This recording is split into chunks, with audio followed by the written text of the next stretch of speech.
Les dons spirituels ne s'opèrent pas dans la rue. Les dons spirituels s'opèrent dans l'église parce que l'Écriture dit il a donné les dons pour l'utilité commune. Cette utilité commune ne se fait pas dans la rue. On ne distribue pas la manifestation du don de l'Esprit dans la rue à quiconque on rencontre comme si on se partageait les beignets. Non. Les dons s'opèrent dans l'église, dans la maison du Seigneur. Que le Seigneur vous bénisse. Ils s'opèrent dans l'église, dans la maison du Seigneur. Parce que c'est là où les dons est utilisé pour tout le monde. Donc là, il y a l'utilité commune. Ce n'est pas dans la rue. Et j'aimerais aussi dire que les dons spirituels, on ne peut pas vendre sa manifestation. On ne vend pas l'exercice des dons. Ou quelqu'un te dit des choses, après il te dit que non, donne-moi l'impôt prophétique. Non, ça ne se vend pas. La Bible déclare dans Matthieu chapitre 10, vous avez reçu gratuitement, donné gratuitement. Les dons nous ont été donnés. Comment on doit vendre la manifestation des dons spirituels? Ou pour voir un prophète, il vous donne, il faut remplir quelque chose comme ça, il faut payer. Non. Alors, quelle est la grande confusion qui existe entre ces deux dons? Les dons de prophétie et les dons de parole de connaissance. Numéro 1, c'est quoi les dons de la prophétie? D'abord, la prophétie, par la définition pure et simple, c'est la prédiction d'avenir par inspiration divine. Celui qui dit des choses, qui prétend prophétiser, il doit prédire des choses qui doivent arriver. Et la Bible déclare, vous connaîtrez l'authenticité d'un prophète lors de l'accomplissement de ses prophéties. Il dit des choses, les choses s'accomplissent. Oui, parce que la prophétie, c'est la prédiction d'avenir. Maintenant, il y a une grande confusion. Celui qui te dit, frère, tu t'appelles Ndozima ou Nzouzi, tu viens de Mbanza Matete. Celui-là, il n'est pas prophète.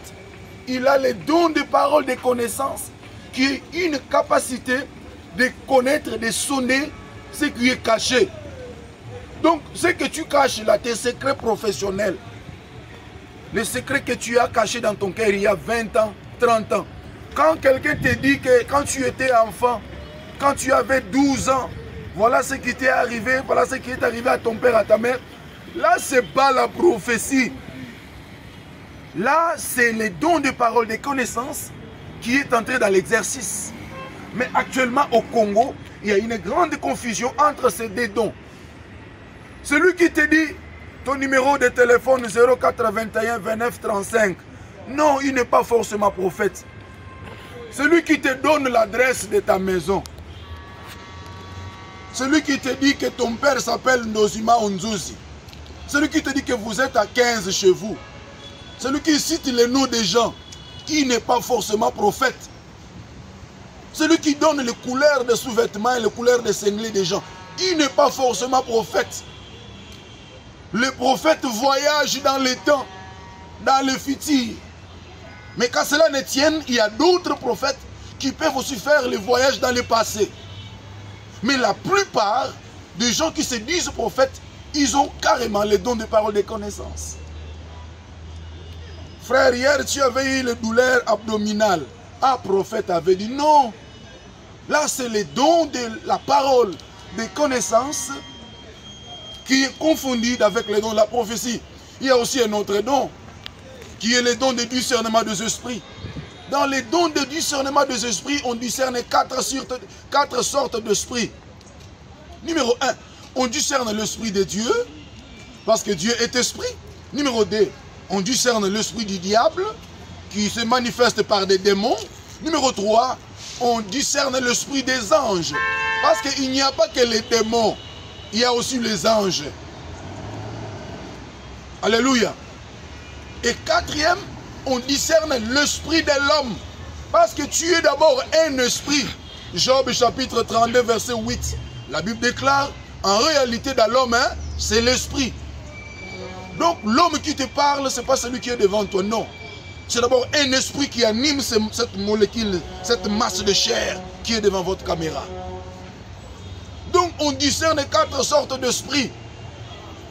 Et maintenant celui qui discerne l'esprit, il peut voir comment, ou bien il peut sonner, voir l'esprit qui tourmente la personne.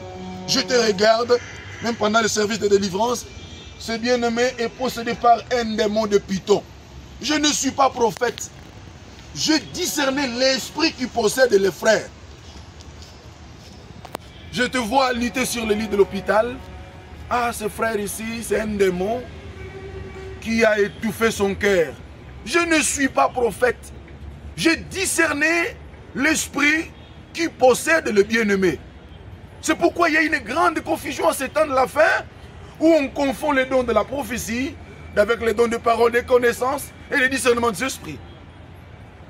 C'est pourquoi, étant ministre de la part de Dieu, exerçant dans la classe apostolique, nous devons mettre les points sur les i.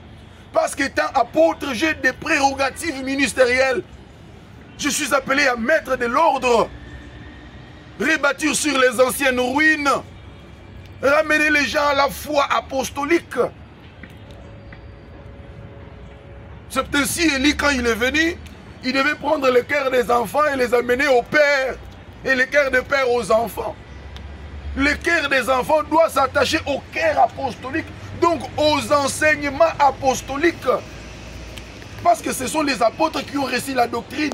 Christ leur a légué la doctrine qui est le corps des enseignements de Jésus. C'est ce que nous devons faire. Comment est-ce que dans une église, on peut prendre des heures du temps de prophétie? Non, ce n'est pas possible. Nous venons d'abord dans l'église pour écouter Dieu, la parole de Dieu, qu'on nous révèle le Christ. Parce que nous sommes, la Bible déclare dans Galates chapitre 4 verset 19, l'apôtre dit que mes enfants, pour qui je prouve les douleurs d'enfantement, il dit que je veux que Christ soit formé en vous. Parce que moi, Paul, je vais vous présenter comme une vierge pure. Comment est-ce que l'apôtre va nous présenter comme une vierge pure? De même que dans Exode chapitre 2, la Bible déclare, la fille de Pharaon a quitté le palais royal, elle allait se baigner au fleuve Nil. Il n'y a aucune écriture qui nous prouve avant que les gens de la maison royale, du palais royal, allaient se baigner au fleuve Nil. Non. Mais pourquoi seulement ce jour-là, elle est partie du palais royal pour marcher le long du fleuve Nil? Non. Ce sont des mystères de Dieu que nous devons vous révéler. Parce qu'elle devait aller prendre l'enfant Moïse. On a massacré beaucoup la fille de Pharaon. Elle n'a pas de message. Elle n'a pas de poitrine. Mais aujourd'hui, je te révèle la fille de Pharaon comme étant le mystère de Christ qui est parti de l'éternité, qui est le plus grand palais royal, qui a quitté son père, l'éternel désarmé, qui descend sur la terre et il t'a vu dans les eaux.